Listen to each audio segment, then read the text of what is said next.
कैसे हैं आप लोग। एक बार वापस से आपका स्वागत है मेरे चैनल में। आज मैं आपके लिए लेके आया हूँ हमारे आरएस की जो परीक्षा होती है। आरएस की परीक्षा में जो पेपर थर्ड होता है, तो पेपर थर्ड के अंदर एक टॉपिक आता है। टॉपिक का नाम होता है बिहेवियर, व्यवहार। उसके बारे में आज बातचीत करेंगे। हमारी आरएस मेंस की परीक्षा जल्दी आयोजित हो जाएगी जून के महीने में, तो इसके लिए हम इस टॉपिक को आज पढ़ेंगे। जितना कवर होगा उतना कवर करेंगे और इसके कुछ पार्ट्स भी बन जाएंगे, तो आप हमारे साथ रहेंगे तो आप इसको ठीक से समझ पाएंगे। इसके अंदर हमारा 4 टॉपिक रहेंगे। पहला टॉपिक रहेगा हमारा बुद्धि। पहला टॉपिक क्या रहेगा हमारा बुद्धि। बुद्धि के अंदर हम संज्ञानात्मक बुद्धि, सामाजिक और संवेगात्मक बुद्धि, सांस्कृतिक बुद्धि और आध्यात्मिक बुद्धि, तो इस तरह इन बुद्धियों के बारे में जानेंगे। फिर आएगा हमारा व्यक्तित्व, मतलब पर्सनैलिटी, मतलब उसमें हम शील गुण और उसके प्रकार, व्यक्तित्व के निर्धारक और व्यक्तित्व आंकलन की विधियाँ देखेंगे। फिर आता हम अधिगम और अभिप्रेरणा देखेंगे। अधिगम की शैलियाँ, स्मृति के प्रारूप, विस्मृति के कारण और अभिप्रेरणा का आंकलन, इन चीज़ों को देखेंगे। फिर आएगा हमारा प्रतिबल और प्रबंधन। इसमें हम प्रतिबल की प्रकृति, प्रतिबल के प्रकार, स्रोत, लक्षण, प्रभाव, प्रतिबल का प्रबंधन, मानसिक स्वास्थ्य का प्रोत्साहन, तो इस तरह हम ये कुछ हमारे टॉपिक्स हैं, इनको हम डिटेल से पढ़ेंगे। परीक्षा में 20 नंबर के क्वेश्चन आते हैं, 2-2 नंबर के तो 5 क्वेश्चन आते हैं और 5-5 नंबर के 2 क्वेश्चन आते हैं, जो काफ़ी इम्पोर्टेंट है स्कोरिंग के लिए। तो आपको ये चीज़ें आनी चाहिए।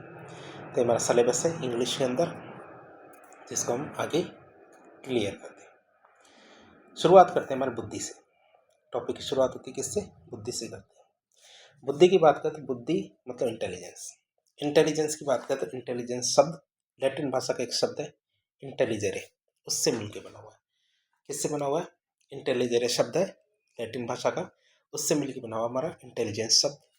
अब इंटेलिजेरे शब्द है, तो ये 2 शब्द है, इंटर और लीजरे। क्या? इंटर और लीजरे। इंटर का मतलब होता है अनेक विकल्प और लीजरे का मतलब होता है चयन करना। इंटर का मतलब होता है अनेक विकल्प और लीजरे का मतलब होता है चयन करना। तो इंटर लीजरे का मतलब होता है अनेक विकल्पों का चयन करना। इन 2 शब्दों से मिलकर बना हुआ है। प्रचलित अर्थों में देखें तो बुद्धि शब्द का प्रयोग किसके लिए किया जाता है? ज्ञान, प्रतिभा, प्रज्ञा और समझ। किन किन के लिए? ज्ञान, प्रतिभा, या कोमा भी आएगा ज्ञान के बाद, तो ज्ञान, प्रतिभा, प्रज्ञा और समझ, इन शब्दों के लिए काम में लेते हैं हमारे बुद्धि का प्रयोग। फिर हम बात करते हैं बुद्धि के बारे में। तो बुद्धि में एक शब्द आता है। शब्द क्या आता है बुद्धि के बारे में? देखें हमारे ऑक्सफोर्ड डिक्शनरी के अंदर, तो ऑक्सफोर्ड डिक्शनरी के अंदर देखें बुद्धि का मतलब तो क्या होगा। तो ऑक्सफोर्ड डिक्शनरी कौन सा? प्रत्यक्षण करने, मतलब परसीविंग। परसीविंग मतलब हम चीज़ें सीखते हैं, अपने अंदर ग्रहण करते हैं, तो प्रत्यक्षण करने। दूसरा आता है लर्निंग। दूसरा क्या था? लर्निंग मतलब सीखना। तो पहला था प्रत्यक्षण करना, दूसरा सीखना, तीसरा समझना। तीसरा क्या था? समझना मतलब अंडरस्टैंडिंग। चौथा होता जानना, मतलब नोविंग। चौथा क्या होता? जानना मतलब नोविंग। इसकी योग्यता को हम क्या बोलते हैं? बुद्धिमत्ता कहते हैं। तो समझने, समझने क्या? प्रत्यक्षण करने, सीखने, समझने और जानने, इसकी जो योग्यता होती है उसे क्या कहते हैं? बुद्धिमत्ता कहते हैं। तो इसमें परसीविंग, लर्निंग, अंडरस्टैंडिंग और नोविंग। क्या? परसीविंग, लर्निंग, अंडरस्टैंडिंग और नोविंग, इसकी जो योग्यता होती है उसे हम क्या कहते हैं? बुद्धिमत्ता कहते हैं ऑक्सफोर्ड डिक्शनरी के अनुसार। इसे पुल्क मॉडल भी कहते हैं, PLUK, प्लक मॉडल भी कहते हैं। लेकिन ये परिभाषा क्या है? एक संकीर्ण परिभाषा है, इससे कुछ ज़्यादा चीज़ें समझ में नहीं आती, इसलिए कई बार आप लिखते हैं तो आपके नंबर भी पूरे नहीं आएंगे। लेकिन ये डिक्शनरी की, ऑक्सफोर्ड डिक्शनरी के अनुसार है तो है, तो आप इसे याद रखें। फिर आते हैं हमारे अल्फ्रेड बिने। क्या आता है? अल्फ्रेड बिने के अनुसार बुद्धि की परिभाषा देखें तो अच्छा बोध करना, अच्छा तर्क करना, अच्छा बोध करना, अच्छा तर्क करना और अच्छा निर्णय लेना। तीनों अच्छे अच्छे काम करते हो आप। कौन कौन से? बोध करते हो मतलब अच्छी तरह समझते हो, किसी चीज़ को बोध कर लिया आपने, ठीक से समझ लिया। दूसरा अच्छा तर्क करते हो, मतलब ठीक तरह से आप उसके जो प्रोस एंड कॉन्स होते हैं, मतलब पक्ष में और विपक्ष में सोच पाते हो। पहले तो समझ लिया, फिर उसके फायदे और नुकसान, प्रोज एंड कॉन्स, मतलब अच्छा तर्क करना, और उसको समझने के बाद आप कोई डिसीजन लेते हो, मतलब अच्छा निर्णय लेना। इन तीनों को जब शामिल किया जाता है तो हम उसे कहेंगे बुद्धि। किसके अनुसार? अल्फ्रेड बिने के अनुसार। तो अल्फ्रेड बिने के अनुसार अच्छा बोध करना, अच्छा तर्क करना और अच्छा निर्णय लेना ही क्या कहलाता है? बुद्धि कहलाता है। फिर आते हैं मेरे डेविड वेशलर। क्या आते हैं? डेविड वेशलर। तो डेविड वेशलर के अनुसार बुद्धि क्या होगी? हमें क्या करना है? सविवेकपूर्ण चिंतन करना है। क्या करना है? सविवेकपूर्ण चिंतन करना, सैनी स्वविवेकपूर्ण चिंतन करना है। फिर सौदेश्यपूर्ण व्यवहार करना। क्या?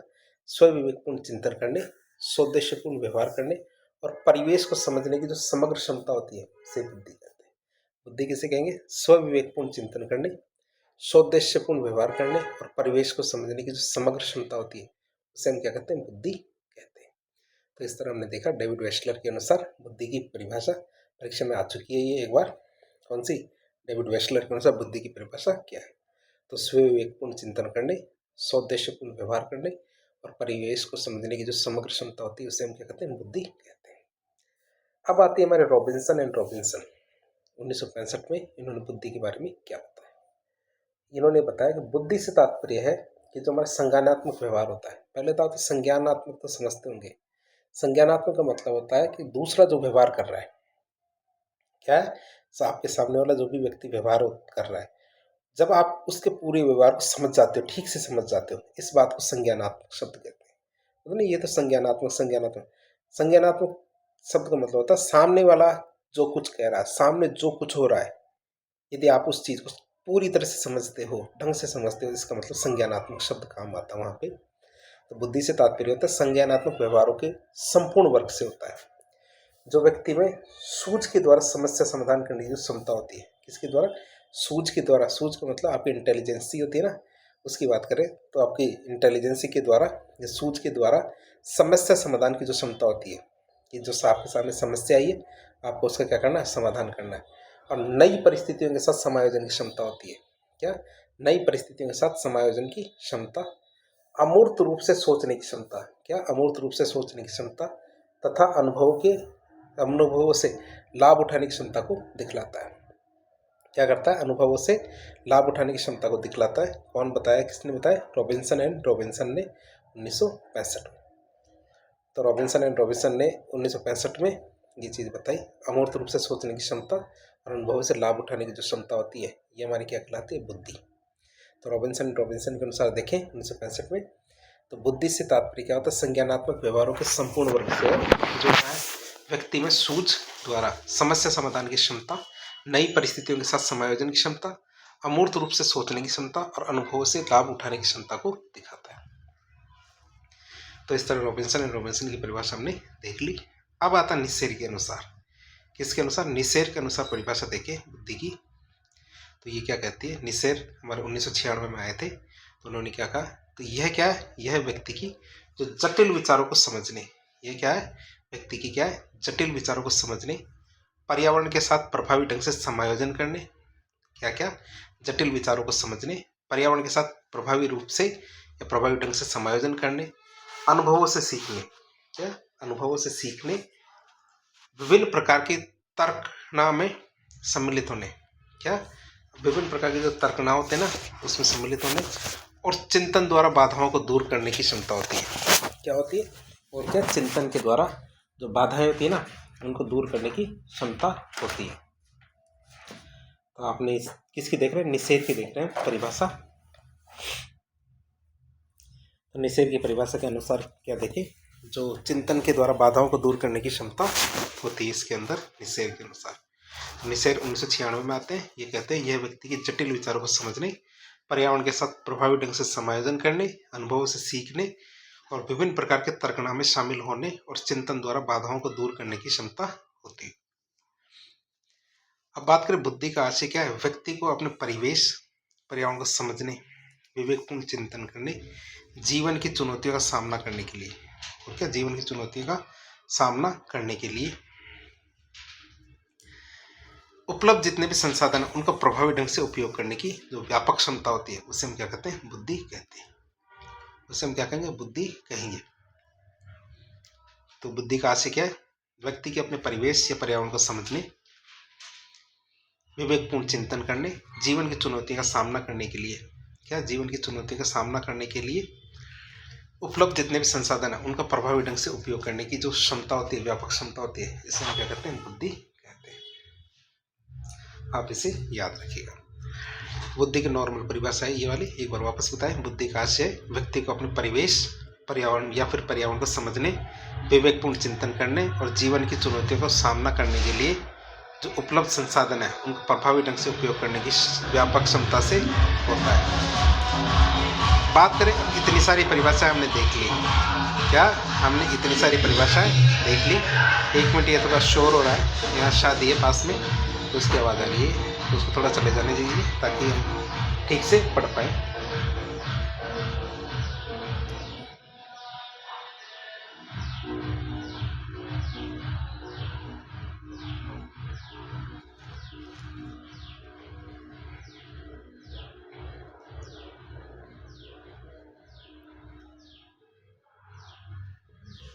तो ये चली गई शादी के जो डीजे चल रहा था, तो डीजे की बात थी, तो हम आगे बात करते हैं।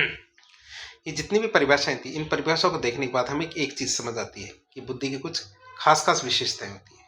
क्या बुद्धि की कुछ खास विशेषताएं होती है, उन खास विशेषताओं के बारे में बात करते हैं। तो बुद्धि की प्रकृति या विशेषताएं कौन कौन सी हो सकती है। तो बुद्धि की प्रकृति या विशेषताओं की बात करें तो बुद्धि क्या है, कई क्षमताओं का योग होती है। बुद्धि में क्या है, एक ही चीज नहीं होती। बुद्धि में आपने देखा कि बहुत सारी क्षमताएं होती है, मतलब सीखना, प्रत्यक्षण करना, लर्निंग, अपनी सूझबूझ से काम लेना, तर्क करना, डिसीजन लेना। तो बहुत सारे ऐसे कार्य होते हैं, बहुत सारी क्षमताएं होती हैं, उनको जोड़कर हम क्या बनाते हैं, बुद्धि को बनाते हैं। तो बुद्धि क्या है, कई क्षमताओं का योग होती है। दूसरा, समस्या का जो समाधान होता है, तो समस्या के समाधान हेतु व्यक्ति बुद्धि से उत्पन्न होने वाली जो सूझ है उसका सहारा लेता है। क्या समस्या के समाधान हेतु व्यक्ति क्या है, बुद्धि से उत्पन्न होने वाली जो सूझ है इसका सहारा लेता है, और इसी के साथ वह क्या है, बुद्धि की मदद से गत अनुभूतियों का लाभ ले पाता है। तो इसको ठीक से समझते हैं कि समस्या का जो भी समाधान होता है उसके लिए व्यक्ति बुद्धि से उत्पन्न होने वाली सूझ होती है, इंटेलिजेंसी, इसका सहारा लेता है, और इसी के साथ वह बुद्धि की मदद से, इसी के साथ क्या है, वह बुद्धि की मदद से जो पिछली अनुभूतियां होती है, पिछले अनुभव होते हैं उसका लाभ ले पाता है। बुद्धि की मदद से व्यक्ति क्या उद्देश्यपूर्ण कार्य करता है। बुद्धि की मदद से क्या व्यक्ति उद्देश्यपूर्ण कार्य करता है। अधिक उद्देश्यपूर्ण होने पर ही उसे अधिक बुद्धिमान माना जाता है। बुद्धि की मदद से क्या करता है, व्यक्ति उद्देश्यपूर्ण कार्य करता है, और अधिक उद्देश्यपूर्ण होने पर क्या है, उसे अधिक बुद्धिमान माना जाता है। और उद्देश्यहीन क्रियाएं करने पर उसे बुद्धिमान नहीं माना जाता है। कि यदि व्यक्ति उद्देश्यपूर्ण क्रियाएं करता है, उद्देश्यपूर्ण कार्य करता है, तभी उसे बुद्धिमान माना जाएगा, और उद्देश्यहीन का क्रियाएं करेगा तो उसे बुद्धिहीन माना जाएगा।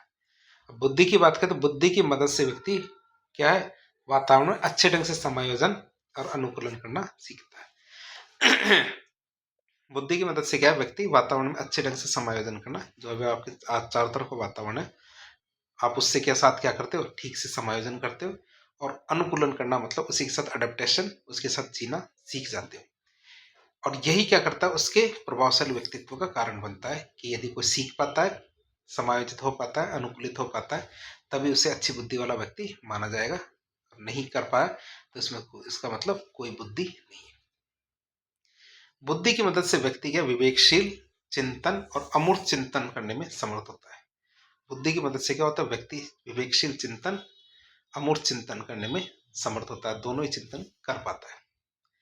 अधिक बुद्धि वाले व्यक्ति मुश्किल और जटिल कार्यों को समझकर, जिनमें ज्यादा बुद्धि होती है, वो क्या करते हैं, ऐसे व्यक्ति मतलब अधिक बुद्धि वाले व्यक्ति मुश्किल और जटिल कार्यों को समझकर और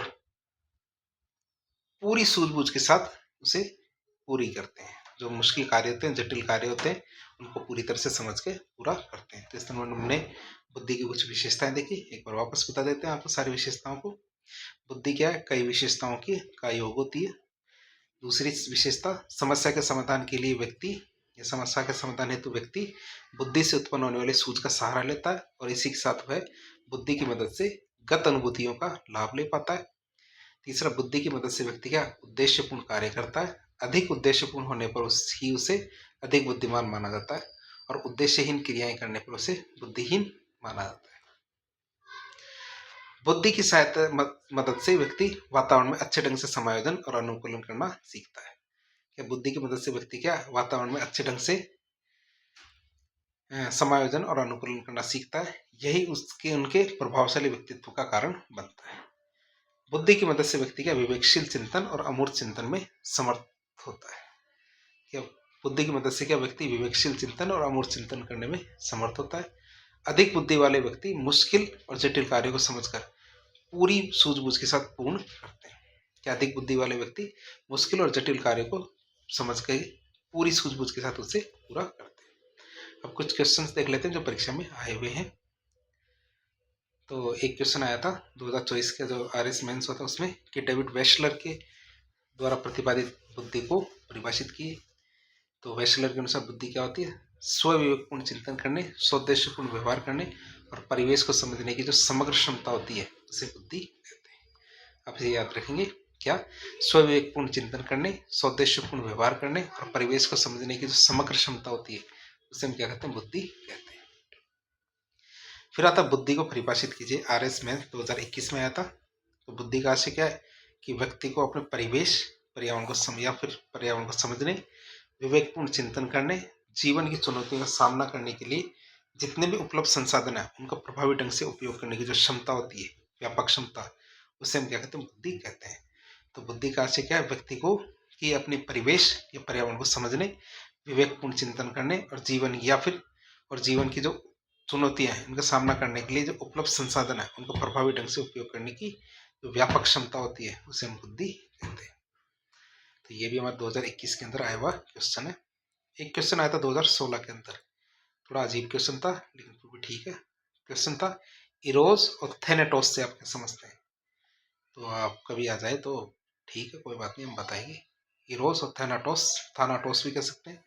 तो इनसे आप क्या समझते हैं तो हम बताएंगे आपको। इरोज और थानाटोस के मनोविज्ञान की कुछ अवधारणाएं, मनोविज्ञान की क्या है कुछ अवधारणाएं जो क्या करती है, जीवन वृत्ति और मृत्यु वृत्ति इनका प्रतिनिधित्व करती है। सिगमंड फ्रायड ने अपने काम में इन अवधारणाओं का इस्तेमाल किया था। किसका, इरोज और थैनेटोस का अपने जो काम था तो उसके अंदर इन शब्दों को काम में लिया था।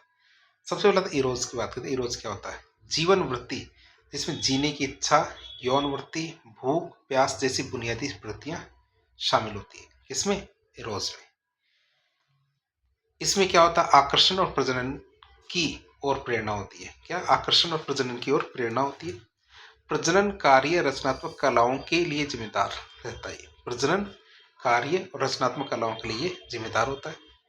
फिर आता थानाटोस। थानाटोस की बात करें तो मृत्यु वृत्ति जिसमें आक्रामकता, क्रोध, घृणा जैसी जो नकारात्मक भावनाएं होती हैं वो शामिल होती है। थानाटोस की बात करें तो ये मृत्यु वृत्ति के अंदर गिनी जाती है इसको, जिसमें आक्रामकता, क्रोध और घृणा जैसी नकारात्मक भावनाएं शामिल होती है। तो हमने देखा जो पहली थी भावना एरोस का मतलब तो जो हमारी जीवन वृत्ति होती है, थानाटोस मतलब मृत्यु वृत्ति होती है। और सिगमंड फ्रायड की ये अवधारणा थी। तो प्रतिकर्षण और विनाश की ओर ये अग्रसर होती है। क्या है, हमारे प्रतिकर्षण और विनाश की ओर ये अग्रसर होती है। मतलब थानाटोस का मतलब क्या था, प्रतिकर्षण विनाश की ओर अग्रसर होना होता है। आत्मविश्वास की चाहत और गैर अस्तित्व, क्या, आत्मविनाश की चाहत और गैर अस्तित्व की स्थिति में वापस लौटने की प्रवृत्ति होती है। आत्मविनाश की चाहत और गैर अस्तित्व की स्थिति में वापस लौटने की ये प्रवृत्ति होती है थानाटोस में। अब बात करें इरोज और थानाटोस में संबंध क्या है। क्या, इरोज और थानाटोस में संबंध क्या है बात करें तो सिगमंड फ्रायड क्या कहते हैं। सिगमंड फ्रायड का मानना था कि इरोज और थानाटोस एक दूसरे के साथ निरंतर गतिशील तनाव में रहते हैं।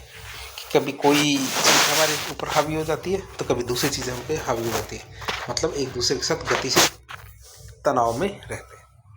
यदि इरोस और थानाटोस गतिशील रूप से शामिल नहीं है तो हम गैर जीवन का अनुभव करते, मतलब जीने का कोई सेंस महसूस नहीं करते यदि दोनों ही चीज़ें हमारे जीवन से गायब कर दी जाए तो।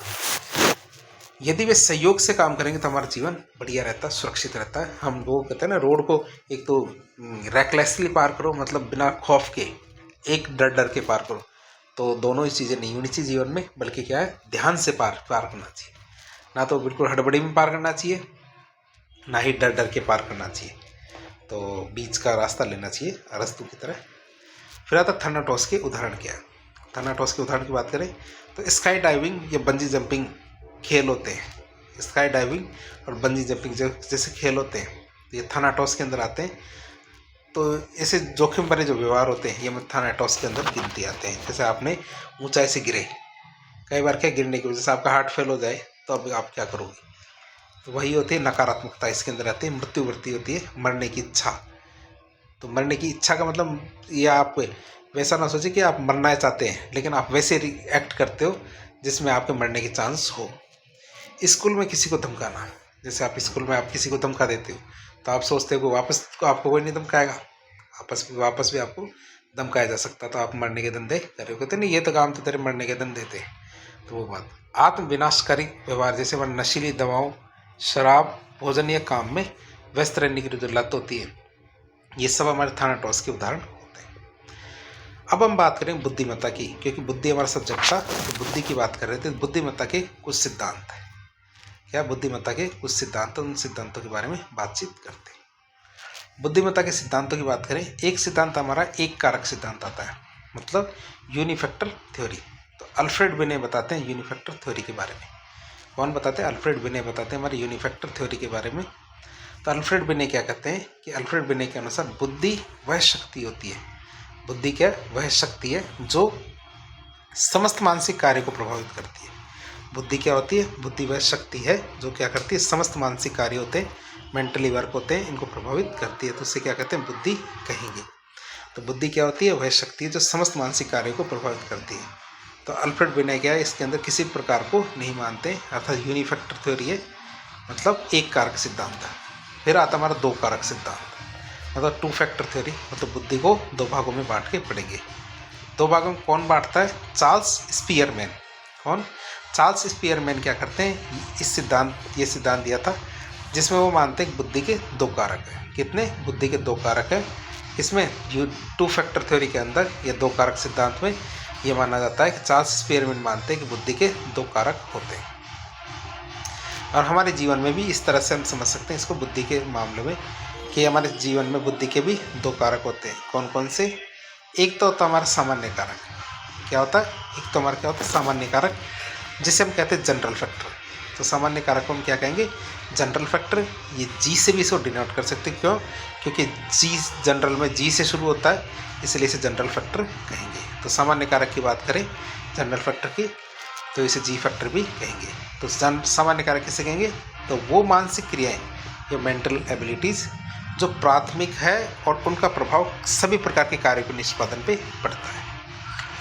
भाई आप कितने बजे सोते हैं, कितने बजे घंटे सोते हैं, कितना व्यायाम करते हैं, कौन सा खाना खाते हैं, जंक फूड खाते हैं कि नहीं खाते, कितनी एक्सरसाइज करते हैं, किस तरह का व्यवहार करते हैं, कैसी भाषा बोलते हैं। तो इस तरह की जो बातें होती है इसका कुछ खास फर्क नहीं पड़ता। क्या इन बातों, ये सभी लोगों की अलग अलग होती है, जिनको सामान्य कारक कहते हैं, सभी लोगों के अलग अलग होती है। लेकिन इनका प्रयोग या इनका प्रभाव क्या होता है? आपके हर तरह के कार्य पर पड़ता है। यदि आप क्या कहते हैं कभी व्यायाम नहीं करते, बहुत ज़्यादा आलसी है, तो आपके अंदर तत्परता कम से कम रहेगी। क्या होगा? जैसे उतावलापन या तत्परता होती है, कार्य को आगे बढ़ के करने की इच्छा होती है, वह आपके अंदर कम होगी। तो इस तरह सामान्य कारक की बात करें तो वे मानसिक क्रियाएं जो प्राथमिक होती है और उनका प्रभाव सभी प्रकार के कार्यों के निष्पादन पे पड़ता है। तो जैसे कई बार क्या कई पेटू होते हैं, बहुत ज़्यादा खाना खाते हैं, तो उनके लिए ये बात अलग होती है। कई होते हैं जो बहुत ज़्यादा धार्मिक होते हैं, तो धार्मिक तो इस विशिष्ट कारक हो गया, लेकिन कई होते हैं कि नहीं नहाते हैं, कई बहुत ज़्यादा नहाते हैं, तो ये सामान्य सी क्रियाएँ होती है। तो कई चाय बहुत ज़्यादा पीते हैं, क्यों? क्योंकि जीवन में इतना ज़्यादा महत्व नहीं होता, लेकिन इन चीज़ों का उसकी जो बाकी क्रियाएँ होती है उस पर बहुत ज़्यादा फर्क पड़ता है। दूसरा होता है हमारा कौन सा? विशिष्ट कारक। क्या होता है? विशिष्ट कारक। विशिष्ट कारक किसे कहेंगे? अंग्रेजी में जिसे स्पेसिफिक फैक्टर कहेंगे। स्पेसिफिक फैक्टर मतलब होता है एस फैक्टर, एस से शुरू होता है स्पेसिफिक, इसलिए इसे क्या कहेंगे? स्पेसिफिक फैक्टर या एस फैक्टर कहेंगे। अब इसमें क्या होता है? प्रत्येक व्यक्ति को क्या है कि उसको उनके कार्यों की वजह से जाना जाता है। जैसे सचिन तेंदुलकर को किस वजह से जाना जाता है? क्यों? क्योंकि वो क्रिकेट खेलते हैं। अब इस वजह से थोड़ी जाना जाता है कि वो चाय ज़्यादा पीते हैं, कम चाय पीते हैं, आम खाते हैं, चीकू खाते हैं, मौसमी खाते हैं। किसी को मतलब भी नहीं है, किसी को पता भी नहीं है। क्यों? क्योंकि प्रत्येक व्यक्ति में क्या है, कुछ विशेष योग्यताएं होती है। क्या होती है? कुछ विशेष योग्यताएं होती है, जिन्हें हम क्या कहते हैं, उसका स्पेसिफिक फैक्टर या एस फैक्टर कहते हैं। जैसे गायन के क्षेत्र में गायक की, खेल के क्षेत्र में खिलाड़ी की विशेष योग्यता होती है। और ये तत्व क्या होते हैं, क्रिया विशिष्ट होते हैं। जिस चीज़ में वो कार्य करने लगते हैं तो उसमें वो क्या होता है, परफेक्ट होते जाते हैं। क्या? जिस चीज़ में वो कार्य करने लगते हैं, जिस क्षेत्र में वो कार्य करने लगते हैं, उस चीज़ में वो या उस तत्व में वो विशिष्ट होते जाते हैं। व्यक्ति को जिस विशिष्ट तत्व की अधिकता होती है, मतलब जो व्यक्ति जिस चीज़ के अंदर बेहतर कार्य करने लगता है तो वही उसका विशिष्ट तत्व कहलाता है। तो व्यक्ति को जिस विशिष्ट तत्व की अधिकता होती है तो वह क्या, उसका विशिष्ट तत्व कहलाता है। तो वह उसी में निपुण हो जाता है जिसमें वह कार्य करने लगता है। जैसे हमारे सोनू निगम है, तो सोनू निगम क्या है कि गायन क्षेत्र के अंदर बहुत अच्छा कार्य करते हैं, तो वो गायक के रूप में प्रसिद्ध हो गए। सचिन तेंदुलकर हमारे जो क्या कहते हैं, मास्टर ब्लास्टर हैं, तो वो क्रिकेट के अंदर प्रसिद्ध हो गए। तो उसी तरह हमारे अरिजीत सिंह है, वो गायन में, हमारे शाहरुख खान है तो अभिनय में। तो ऐसे करके प्रत्येक व्यक्ति क्या है, जिसके अंदर कुछ न कुछ विशिष्ट योग्यता होती है और वो उसी क्षेत्र के अंदर कार्य करने लगता है और वही उसका स्पेसिफिक फैक्टर बन जाता है। इन तत्वों को अर्जित भी किया जा सकता है। ऐसा नहीं है कि व्यक्ति क्या है या लोग इसी के साथ जन्म लेते हैं, जन्म नहीं लेते। इनको क्या है, व्यक्ति के अंदर उत्पन्न भी किया जा सकता है, प्रैक्टिस से सीखा भी जा सकता है। तो ये बात कही जाती है, इनको प्रैक्टिस से सीखा भी जा सकता है। अब आता हमारा क्या, हमारा आता 3 कारक सिद्धांत। क्या हमारा क्या आता, 3 कारक सिद्धांत की बात करें तो 3 कारक सिद्धांत की बात करें तो यह सिद्धांत किसने दिया? 3 कारक सिद्धांत। 3 कारक सिद्धांत दिया हमारे गिलफोर्ड ने। क्या गिलफोर्ड ने हमारे क्या दिया? 3 कारक सिद्धांत दिया। ये सिद्धांत हमारे गिलफोर्ड ने दिया। इसके अनुसार क्या है, बुद्धि के सभी तत्वों को 3 भागों में बांटा जाता है। जो बुद्धि के जितने भी तत्व होते हैं उनको 3 भागों में बांट के हम पढ़ते हैं। पहला भाग आता है हमारा कौन सा? संक्रियाएं या ऑपरेशन। क्या था? संक्रियाएं या ऑपरेशन आता है पहला भाग। अब इसका मतलब होता है, इससे तात्पर्य होता है कि समस्या समाधान के लिए बुद्धि द्वारा जो मानसिक क्रियाएं की जाती है उसको गिना जाता है इसके अंदर।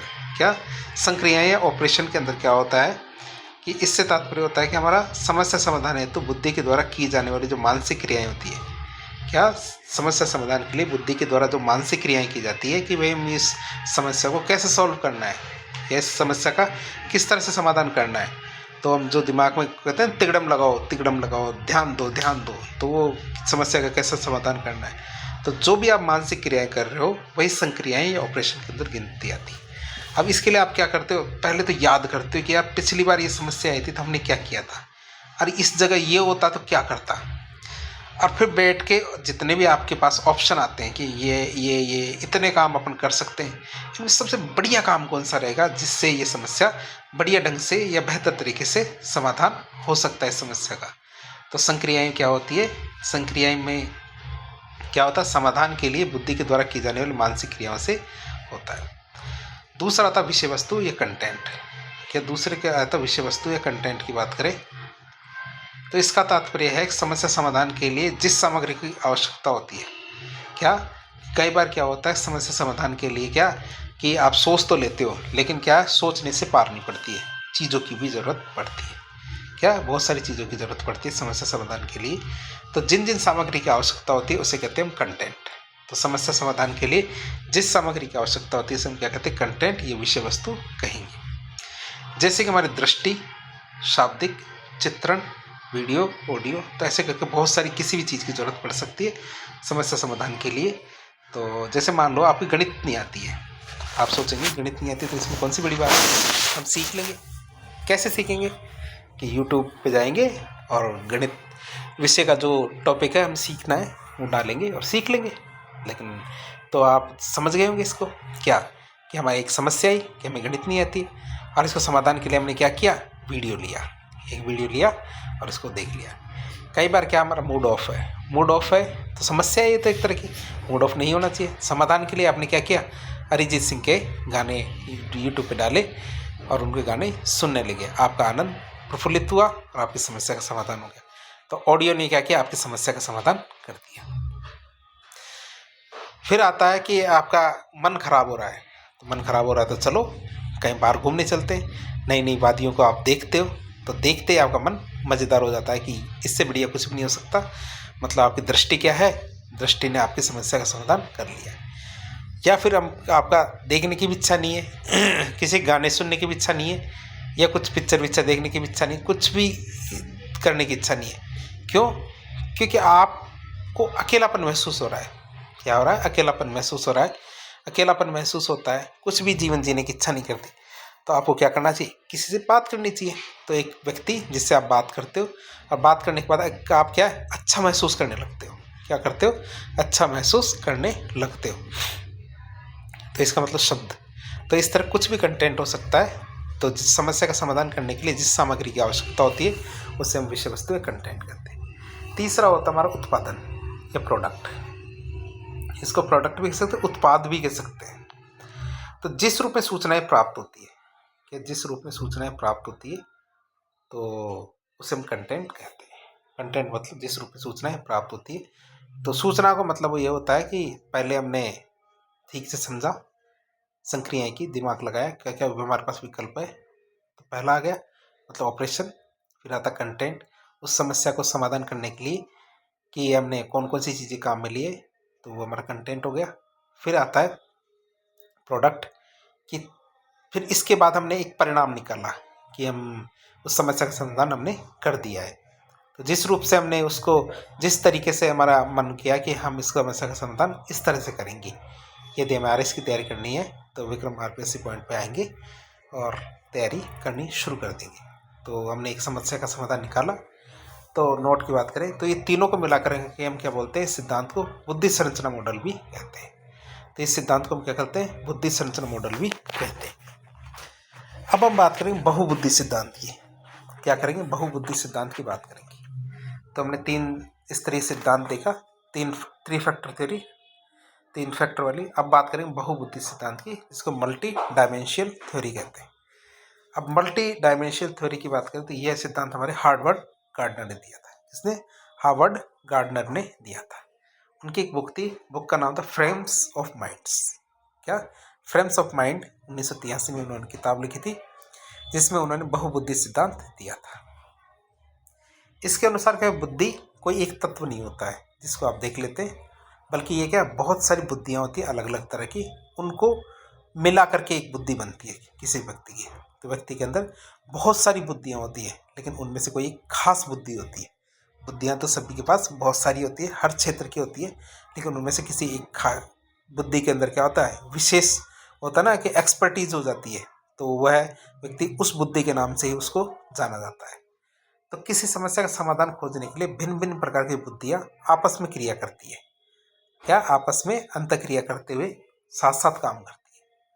तो किसी भी समस्या का समाधान खोजने के लिए भिन्न भिन्न प्रकार की या अलग अलग प्रकार की बुद्धियाँ आपस में अंतःक्रिया करते हुए साथ साथ कार्य करने लगती है। हार्वर्ड गार्डनर की बात करें तो उन्होंने मूल रूप से 7 तरह की बुद्धियाँ बताई थी। क्या? तो 7 तरह की बुद्धियाँ बताई थी, लेकिन उसमें 2 बुद्धियाँ और जोड़ दी गई, और वो टोटल कितनी हो गई? 9 बुद्धियाँ बन गई। तो एक एक करके उनकी बात करते, कौन कौन सी बुद्धियाँ थी। हम बुद्धि को गुद्दी पकड़ के लेके आएंगे एक तरह से। तो हम पढ़ते, पहली प्रकार की हार्वर्ड गार्डनर की बुद्धि थी भाषागत बुद्धिमत्ता। क्या था?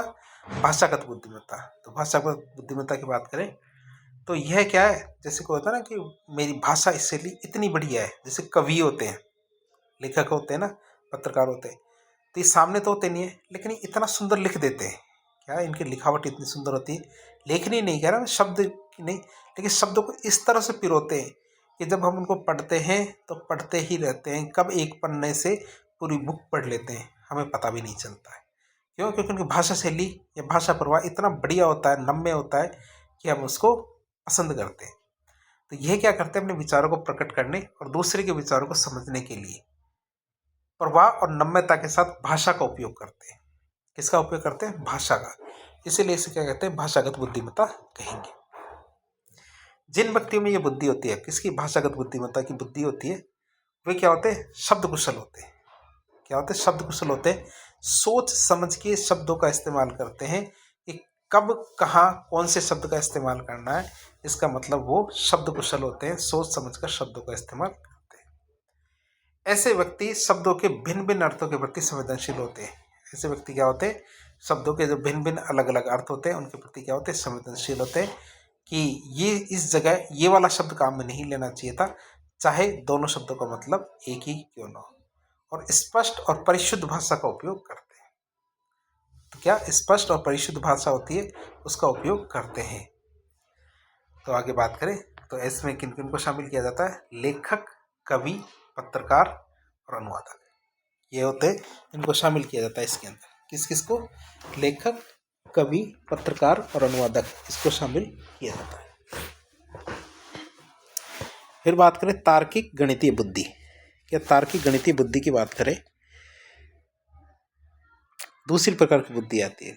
तो इसमें हमारे जो वैज्ञानिक चिंतन करते हैं और समस्या समाधान का जिनके पास कौशल होता है, मतलब तर्कवाद जिसके पास होता है, वह तार्किक कौन होते हैं, जो वैज्ञानिक चिंतन कर सकते हैं। गणित भी वही पढ़ सकते हैं जिनके पास तार्किकता हो, वैज्ञानिक चिंतन हो, तो इसीलिए इसे तार्किक गणितीय बुद्धि कहते हैं। और जिनके पास समस्या समाधान के इस तरह का कौशल होता है, मतलब तार्किक चिंतन और वैज्ञानिक चिंतन, समस्या समाधान का कौशल, इस तरह का जब कौशल किसी व्यक्ति के पास होता है तो उसे हम क्या कहते हैं, तार्किक गणितीय बुद्धि वाला व्यक्ति कहेंगे।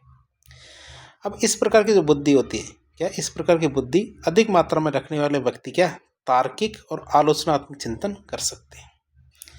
क्या इस प्रकार की बुद्धि अधिक मात्रा में रखने वाला व्यक्ति क्या तार्किक और आलोचनात्मक चिंतन आसानी से कर लेता है।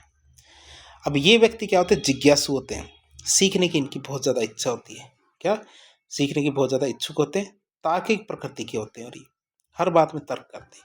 ये ऐसा क्यों हुआ, और ऐसा हुआ तो वैसा भी होना चाहिए, और ऐसा नहीं हुआ तो क्यों नहीं हुआ। मतलब ये व्यक्ति जिज्ञासु होते हैं, हर बात में अपनी आशंकाएं व्यक्त करते हैं, जिज्ञासा व्यक्त करते हैं और तार्किक प्रकृति के होते हैं, जैसे कि हमारे वैज्ञानिक। तो हमने दूसरे प्रकार के व्यक्ति देखे, बुद्धि वाले कौन से, गणितीय वैज्ञानिक बुद्धि वाले। फिर तीसरा आता है संगीतात्मक बुद्धि। कौन सी, संगीतात्मक बुद्धि की बात करें तो संगीत के सुर ताल के प्रति ये बहुत ज़्यादा संवेदनशील होते हैं। क्या होते हैं, संगीत के सुर ताल के प्रति बहुत ज़्यादा ये संवेदनशील होते हैं। और इस बुद्धि की उच्च मात्रा रखने वाले व्यक्ति, मतलब कई लोग होते हैं जो क्या होते हैं, जिसमें संगीतात्मक बुद्धि होती है। तो उनमें क्या खास बात होती है कि उन व्यक्तियों में क्या ध्वनि, स्पंदन, नई रचनाओं के प्रति अधिक संवेदनशील होते हैं। ये जैसे कहते हैं ना, इसमें ऊंचा सुर लगना चाहिए, इसमें नीचा सुर लगना चाहिए।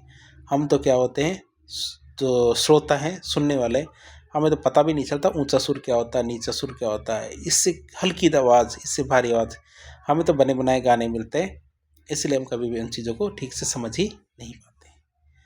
तो वही है, इस बुद्धि की उच्च मात्रा रखने वालों में क्या होता है, ध्वनि, स्पंदन, नई रचनाओं के प्रति अधिक संवेदनशील होते हैं।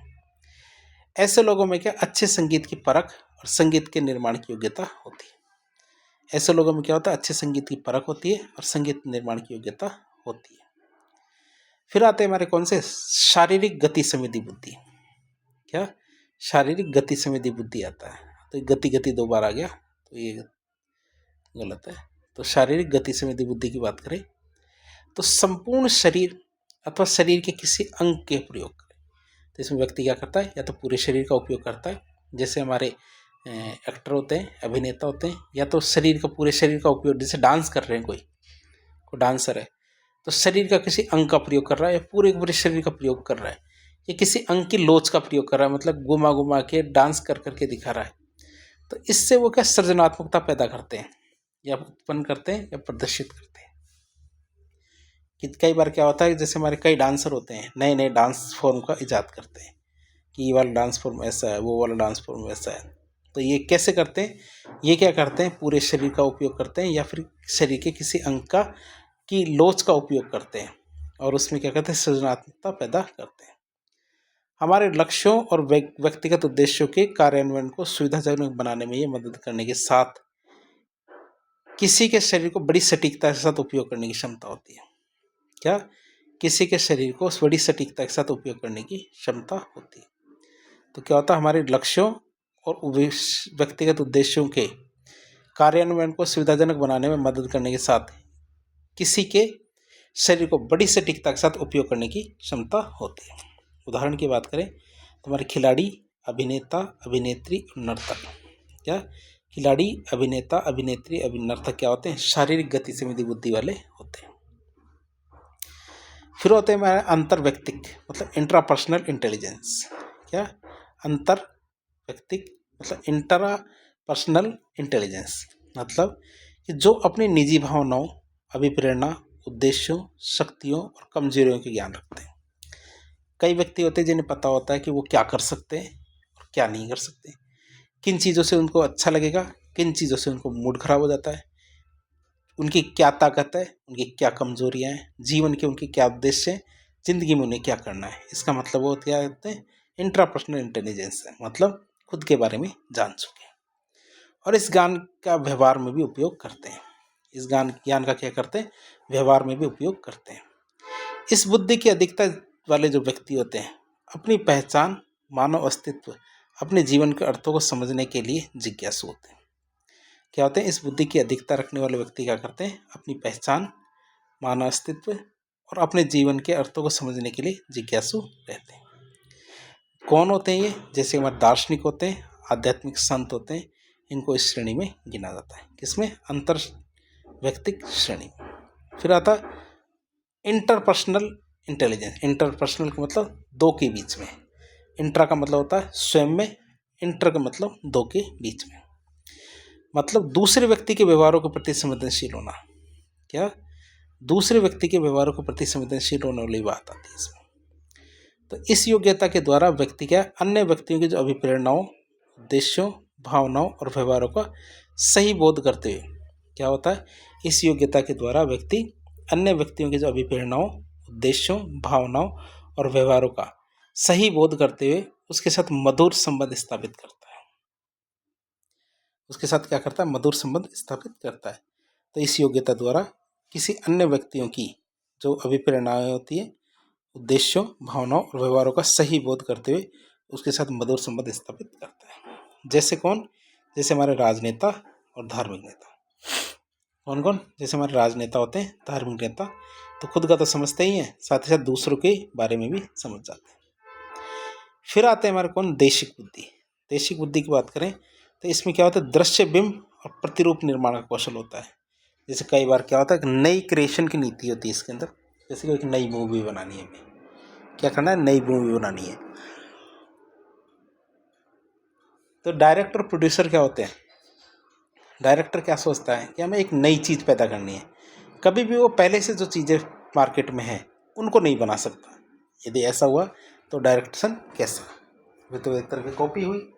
तो वही बात आती है कि दृश्य बिंब और प्रतिरूप निर्माण का कौशल की बात करें तो ये मानसिक बिंबों का निर्माण, उनका उपयोग, उनकी मानसिक धरातल पर परिमार्जन की योग्यता होती है।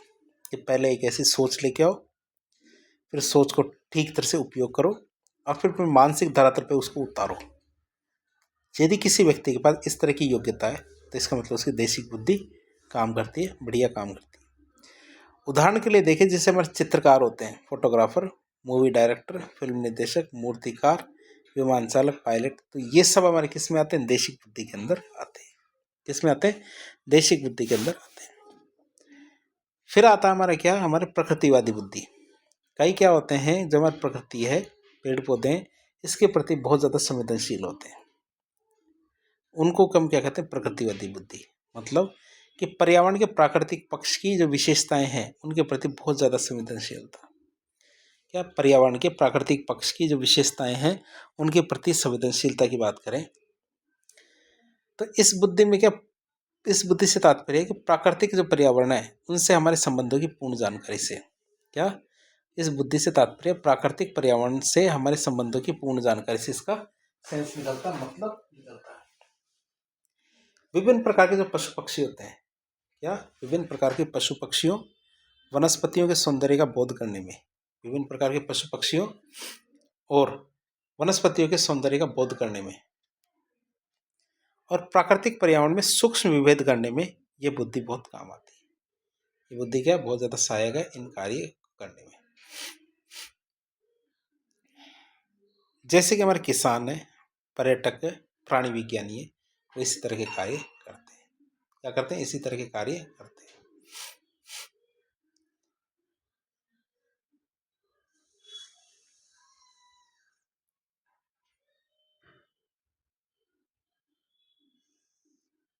अब हम बात करेंगे अस्तित्ववादी बुद्धि। क्या करेंगे? अस्तित्ववादी बुद्धि की बात करेंगे। 9वें नंबर की आती है। अस्तित्ववादी बुद्धि की बात करें तो मानव संसार के बारे में छिपे हुए रहस्य, जैसे हमारे जीवन, मृत्यु, मोक्ष, इन सब की वास्तविकता के बारे में जानने की जो क्षमता होती है उसे हम अस्तित्ववादी बुद्धि कहते हैं। भाई इस दुनिया की कोई बात नहीं कर रहे। अब कहाँ गए हम? दूसरे लोग की, मतलब जीवन, मृत्यु, मोक्ष, इन सब की जो वास्तविकताएं होती है, ये जो वास्तविकता के बारे में जो बातें करते हैं, तो ऐसे व्यक्ति हमारे कौन से होते हैं? जिनके अंदर हमारी अस्तित्ववादी बुद्धि होती है। जैसे कि हमारे कौन होते हैं? दार्शनिक होते हैं। तो ये इस तरह की बहकी बहकी बातें करते हैं। बहकी बहकी तो नहीं होती, लेकिन बातें करते हैं। तो इस तरह हमने हार्वर्ड गार्डनर की बहुबुद्धि सिद्धांत था, उन बहुबुद्धि सिद्धांत के बारे में देखा और समझने की कोशिश की। तो उनकी बुक थी हमारे फ्रेम्स ऑफ माइंड, जिसमें उन्होंने 7 तरह की बुद्धि के बारे में बताया था। फिर ये 9 कैसे हो गई? 9 हमने पढ़ते पढ़ते 2 और ऐड कर दी कि भैया इसको छोड़ दिया तो इनको मत छोड़िए। अब हम बात करें किसी भी व्यक्ति के बुद्धि पर आनुवंशिकता या पर्यावरण का क्या प्रभाव पड़ता है। या पर्यावरण और आनुवंशिकता का क्या प्रभाव पड़ता है किसी भी व्यक्ति के बुद्धि पर, तो उसके बारे में देखते हैं। तो आनुवंशिकता और पर्यावरण का क्या प्रभाव पड़ता है बुद्धि पे। सबसे पहले आनुवंशिकता की बात करें तो आनुवंशिकता के प्रभाव के प्रमाण के रूप में एक तथ्य है, और वो तथ्य क्या है कि साथ साथ पाले गए समरूपी जुड़वा बच्चे, समरूपी जुड़वा बच्चे मतलब जो एक साथ हुए हैं वो सारे सारे जुड़वा बच्चे, उनकी बुद्धि में जब वो बड़े हो जाएंगे तो 90% का सह संबंध पाया जाएगा। मतलब दोनों की बुद्धियां लगभग 90% एक ही लेवल की रहेगी।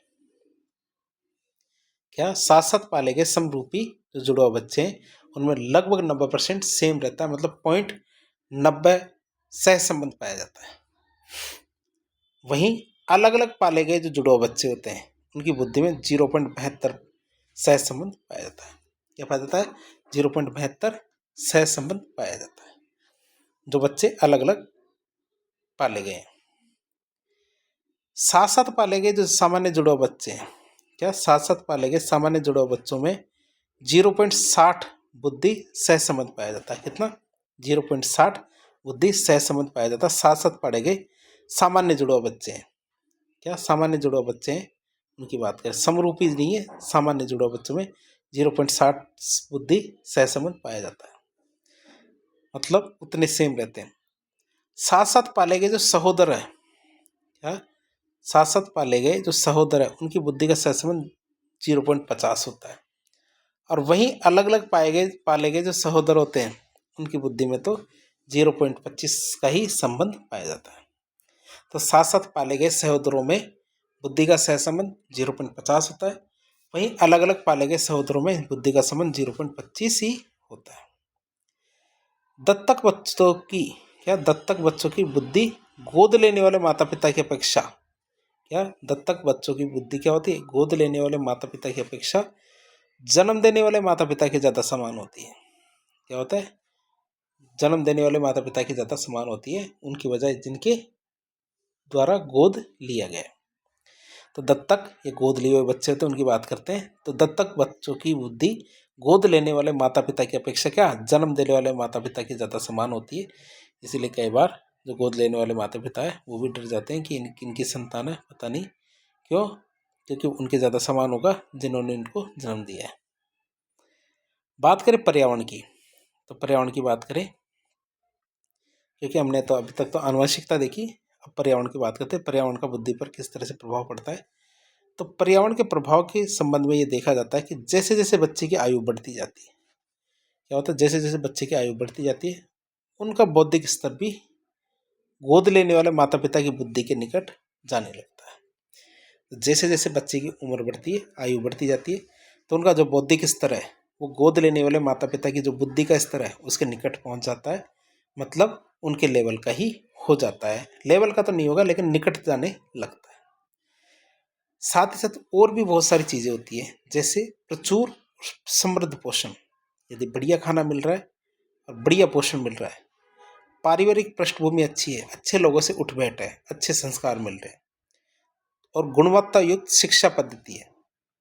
कैसी शिक्षा है? गुणवत्ता युक्त शिक्षा है। तो ये क्या करती है? बुद्धि में वृद्धि कर देगी। ये चीज़ क्या करेगी, बुद्धि में वृद्धि कर देगी। निष्कर्षतः क्या है, बुद्धि आनुवंशिकता और पर्यावरण की जटिल अंतःक्रिया का ही परिणाम होती है। कि बुद्धि निकल के आती है किसी व्यक्ति की, तो वो कैसे निकल के आती है कि बुद्धि आनुवंशिकता और पर्यावरण होता है ना, इनकी जटिल अंतःक्रिया होती है, उसी का परिणाम क्या निकल के आती है, बुद्धि। अब किसी बुद्धि की ज़्यादा होती है, किसी की बुद्धि कम होती है। क्या हम किसी भी व्यक्ति की बुद्धि को गिन भी सकते हैं? कि हाँ, गिन भी सकते हैं। और गिनने के मेथड को हम कहते हैं बुद्धि लब्धि। क्या बोलते हैं, बुद्धि लब्धि कहेंगे। किसी भी व्यक्ति की जो बुद्धि है उसको काउंट करेंगे तो उसको बुद्धि लब्धि कहते हैं। बुद्धि लब्धि मतलब इंटेलिजेंस क्वेश्चन। अब बुद्धि लब्धि की बात करते हैं, इसकी शुरुआत किसने की, आईक्यू भी कहते हैं ना, इसका तो आईक्यू कमजोर है, इसका तो आईक्यू बहुत ज़्यादा है। तो आईक्यू की बात करें तो पहली बार 1912 में, जब 1912 में एक जर्मन मनोवैज्ञानिक थे विलियम स्टर्न। कौन थे, जर्मन मनोवैज्ञानिक विलियम स्टर्न। इसके द्वारा तैयार किया गया था एक सूत्र जिसे हम क्या कहते हैं, आईक्यू। और आईक्यू को मानसिक आयु के रूप में कालानुक्रमिक आयु से भाग देने पे और इसे 100 से जब गुणा किया जाता है तब हमारा क्या निकल के आता है, बुद्धि लब्धि निकल के आता है। मतलब मानसिक आयु में वास्तविक आयु का जब भाग लगाया जाता है और उसको 100 से गुणा कर दिया जाता है, जैसे हमारी बुद्धि लब्धि निकल के आती है। क्या कि वास्तविक आयु के मुकाबले मानसिक आयु कैसी है। भाई जैसे मान लो कोई 10 साल का बच्चा है और वो 100 तक की गिनती नहीं बोल सकता, तो इसका मतलब उसकी मानसिक आयु तो कम है लेकिन शारीरिक या वास्तविक आयु ज़्यादा है। करंट एज और मैच्योरिटी एज की बात करें तो करंट एज तो उसकी ज़्यादा है। कई बार क्या होता है, 5 साल के बच्चे 100 तक की गिनती सुना देते हैं जबकि उनसे उम्मीद नहीं की जाती, तो उनका आईक्यू ज़्यादा है, इसका मतलब उनकी उम्र के मुताबिक है। तो सभी चीज़ें देखी जाती है उम्र के मुताबिक किस तरह की उनकी बुद्धि है।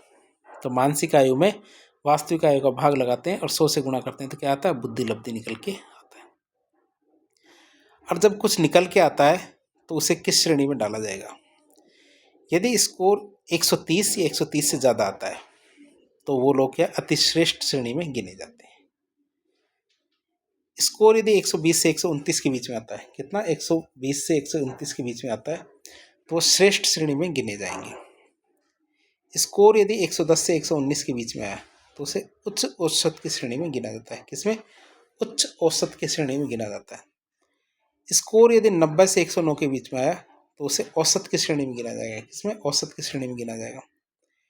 स्कोर यदि 80 से 89 के बीच में आया, किसके, 80 से 89 के बीच में आया तो उसे निम्न औसत की श्रेणी में गिना जाएगा। स्कोर यदि 90 से 79 के बीच में आया तो उसे सीमावर्ती श्रेणी में गिना जाएगा। और 70 से कम आया तो मानसिक रूप से जो विमंदित होते हैं उसमें गिना जाता है।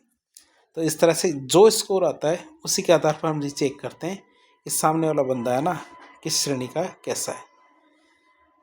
अब बात करें तो दुनिया में अतिश्रेष्ठ केवल 2.2% लोग ही है और मानसिक रूप से विक्षिप्त भी 2.2% ही है। दुनिया में श्रेष्ठ 6.7% है। कितना, 6.7% श्रेष्ठ है और सीमावर्ती भी हमारे 6.7% ही है। उच्च औसत हमारे 16.1% है जबकि निम्न औसत हमारे 16.1% है। और औसत कितने हमारे 50% है। औसत कितना हमारा 50% रहेगा। तो इस तरह हमने स्कोर के आधार पर तय किया इस चीज़ को। अभी ग्राफ की बात करें, ग्राफ क्या कहता है, देखिए ग्राफ की बात करते हैं। ये हमारे व्यक्तियों की संख्या है, धीरे धीरे व्यक्तियों की संख्या बढ़ रही है। शुरू में अति गंभीर, फिर तीव्र, फिर सामान्य, फिर निम्न, फिर सीमावर्ती, फिर निम्न औसत, फिर औसत, फिर उच्च औसत, श्रेष्ठ और अतिश्रेष्ठ। तो इस तरह एक ग्राफ बनता है। ग्राफ में इस चीज़ को समझाया जाता है। और आज का लास्ट रहेगा हमारा संज्ञानात्मक बुद्धि, कॉग्निटिव इंटेलिजेंस की बात करें तो व्यक्ति के सीखने, याद करने, तर्क करने और समस्याओं का हल करने, विभेदन करने, तार्किक निर्णय, प्रभावी संप्रेषण, इन सब की योग्यता को क्या बोलते हैं, हम संज्ञानात्मक बुद्धि या कॉग्निटिव इंटेलिजेंस कहते हैं। क्या, व्यक्ति के सीखने, याद करने, तर्क करने, समस्याओं का हल करने, विभेदन, तार्किक निर्णय और प्रभावी संप्रेषण की जो योग्यता होती है उसे हम संज्ञानात्मक बुद्धि कहते हैं। और संज्ञानात्मक बुद्धि का पहला सिद्धांत किसने दिया था, पियाजे ने 1970 में। तो पियाजे ने क्या दिया था, 1970 में संज्ञानात्मक बुद्धि का पहला सिद्धांत दिया था। तो व्यक्ति को सीखने, याद करने, तर्क करने, समस्याओं का हल करने, विभेदन, तार्किक निर्णय और प्रभावी संप्रेषण की योग्यता क्या कहलाती है, संज्ञानात्मक बुद्धि कहलाई। अब पियाजे ने क्या किया, उन्होंने बच्चों के विकास का अध्ययन किया। इन्होंने क्या किया, बच्चों के विकास का अध्ययन किया। इनके अनुसार जैसे जैसे बच्चे की उम्र बढ़ती है वैसे वैसे उसका कार्य क्षेत्र भी बढ़ता जाता है। पहले केवल चीज़ों को वह मुंह में लेता था और मुंह में लेकर उनको केवल महसूस करता था और कमरे में इधर उधर घूम लेता था, जहाँ चाहे सुसुपुटी कर लेता था। लेकिन समय बढ़ेगा, उसके छोटे से समाज में बड़े बड़े लोग और आने लगेंगे, उसका दायरा बढ़ने लगेगा। अब वो पूरे परिवार में घूमेगा, कुछ समय बाद वो स्कूल जाएगा, कुछ समय बाद वो समाज में जाएगा, शादी ब्याह हो जाएगा तो ससुराल में जाएगा, तो जोरों का गुलाम बन जाएगा। तो हम इस चीज को देख सकते हैं। तो वैसे वैसे ही हमारी क्या बुद्धि का विकास भी होने लगता है। जैसे जैसे जैसे जैसे हमारी उम्र बढ़ती है तो हमारी क्या बुद्धि का विकास भी होने लगता है। इसे हम क्या कहते हैं, संज्ञानात्मक विकास का सिद्धांत भी कहते हैं। अर्थात हमारे संज्ञानात्मक बुद्धि का विकास होता जाएगा जैसे जैसे हमारी उम्र बढ़ती जाती है। तो पियाजे ने संज्ञानात्मक विकास की 4 अवस्थाओं का वर्णन किया है। क्या, संज्ञानात्मक अवस्थाओं विकास की 4 अवस्थाओं का वर्णन किया है।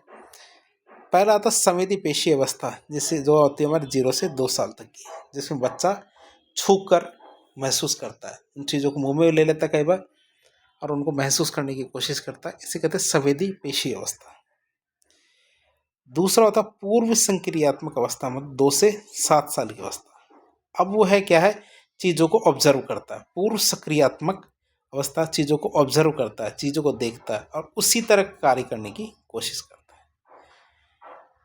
फिर आते हैं हमारे तीसरी मूर्त संक्रियात्मक क्रिया, जो हमारे 7 साल से 11 साल तक के जो बच्चे होते हैं उन पर लागू होती है। तो वो क्या करते हैं, चीज़ों को देखना शुरू कर दिया आपने दूसरे चरण में, तीसरे चरण में आते आते वैसे के वैसे कार्य करने भी लग जाते हैं। फिर आते हैं हमारे 11 साल से बड़े वाले। तो 11 साल से बड़े वाले क्या कहते हैं कि अमूर्त या फिर औपचारिक सक्रियात्मक अवस्था, जो 11 साल से बड़े जो बच्चे होते हैं उनके लिए होती है। तो इस तरह पियाजे ने क्या किया, पियाजे ने हमारे संज्ञानात्मक बुद्धि का सिद्धांत दिया। संज्ञानात्मक बुद्धि के अनुसार इसको 4 अवस्थाओं में बांटा। तो आज यहीं रखेंगे, इसके आगे के पार्ट में हम आगे इसके आगे देखते रहेंगे। ये टॉपिक तो हमें कंप्लीट करना ही है, परीक्षा के लिए बहुत ज़्यादा इम्पोर्टेंट है। तो इस तरह के इन्फॉर्मेटिव वीडियो देखने के लिए हमारे चैनल से जुड़े। वीडियो थोड़ा बहुत भी पसंद आया तो वीडियो को लाइक करें, चैनल पर नए हैं तो सब्सक्राइब करें, अपने दोस्तों के साथ शेयर करें।